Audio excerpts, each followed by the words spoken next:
एक दिन मोहम्मद सल्लल्लाहु अलैहि वसल्लम मदीना में अपने खाला के घर आराम फरमा रहे थे। अचानक उनकी आंख खुली और वो मुस्कुरा रहे थे।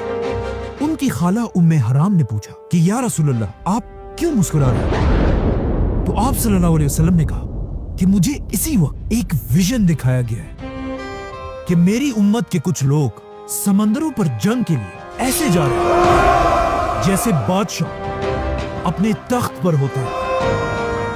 ये सुनते ही उनकी खाला उम्मे हराम ने कहा कि या रसूलल्लाह, आप दुआ करें कि मैं भी उस फौज में शामिल हूं। तो आप सल्लल्लाहु अलैहि वसल्लम ने उन्हें जवाब दिया कि आप उस फौज में जरूर होंगे। रसूलुल्लाह सल्लल्लाहु अलैहि वसल्लम के बाद मुसलमान हजरत उमर के दौर में दुनिया की सबसे बड़ी सुपर पावर बन चुके थे और मुसलमानों की फौज ईस्ट वेस्ट हर तरफ फैल चुकी थी। लेकिन अब भी मुसलमानों की एक बहुत बड़ी कमजोरी थी, समंदर। और रोमन एम्पायर बार बार इसी समंदर के रास्ते मुसलमानों पर हमले किया करती थी,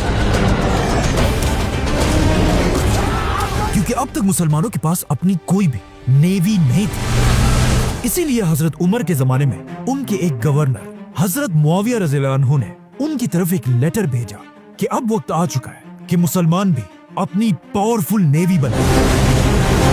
लेकिन हजरत उमर ने ऐसा करने से बिल्कुल इनकार कर दिया, क्योंकि इस समंदर में पिछले 700 साल से रोमन एम्पायर का राज था और उनके पास दुनिया की सबसे बड़ी नेवी थी, 1000 जंगी कश्ती, जिसकी वजह से इस पूरे समंदर को रोमन समंदर कहा जाता था। जिसके मुकाबले में मुसलमान डेजर्ट में रहने वाले लोग थे और उनके पास समंदरों में जंग करने का कोई एक्सपीरियंस नहीं था। लेकिन जैसे ही हजरत उमर के बाद मुसलमानों के नए खलीफा हजरत उस्मान बने, उन्होंने मुआविया रज़ियल्लाहु अन्हु, जो हजरत उमर के दौर में एक छोटे से इलाके के गवर्नर थे, हजरत उस्मान ने उन्हें पूरे शाम का गवर्नर बना दिया। और एक बार फिर मुआविया रज़ियल्लाहु अन्हु ने अपने कजन हजरत उस्मान की तरफ वही सेम लेटर भेजा। लेकिन हजरत उस्मान ने उन्हें जवाब दिया कि जब हजरत उमर तुम्हें नेवी बनाने से रोक रहे थे, तब मैं उनके पास ही खड़ा था। मतलब अब भी नेवी बनाने की इजाजत नहीं है।